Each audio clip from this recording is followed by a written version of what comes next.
kai nahi hi chan kalun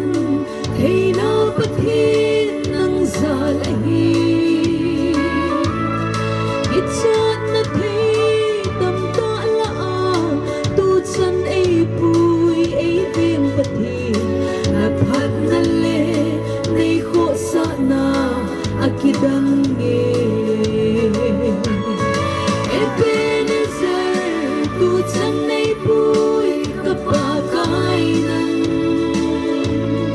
lo pi ka sai ki tang ka sai nei pui hoi dan ka ngai tu le ki chan ka hun thei na pathi nang zal hi lam su lam tu an nei tu in nei kai zinge si tang si la ai ve nang ma nahi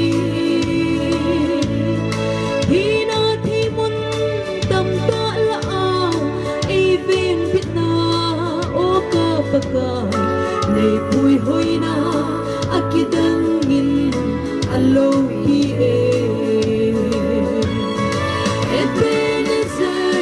tu chan nei pui ka pa kai nan lo pi ka sai ki tang ka sai nei pui hoi dan ka ngai to le hi chan ka hun thei na pathi nang zal hi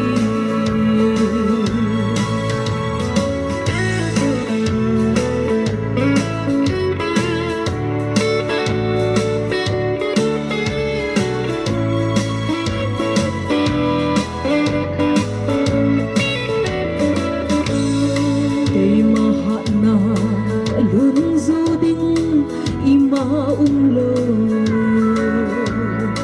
cây phát vang cắt chân du đinh ima lo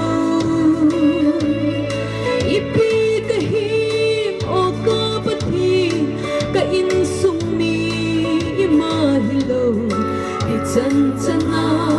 nei pui hoi hi alo pi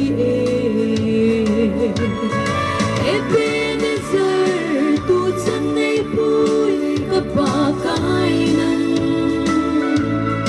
lo pi ka sai ki tang ka sai nei pui hoi dan ka ngai tu le hi chan ka hun thei na pathi nang zal hi tu chan nei pui ka pa kai nan lo pi ka sai ki tang ka sai nei pui hoi dan ka ngai tu le hi chan ka hun thei na pathi nang zal hi hi chan ka hun thei na pathi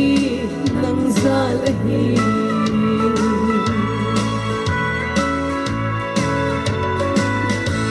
pathinin pathai bo te tang hen ki pe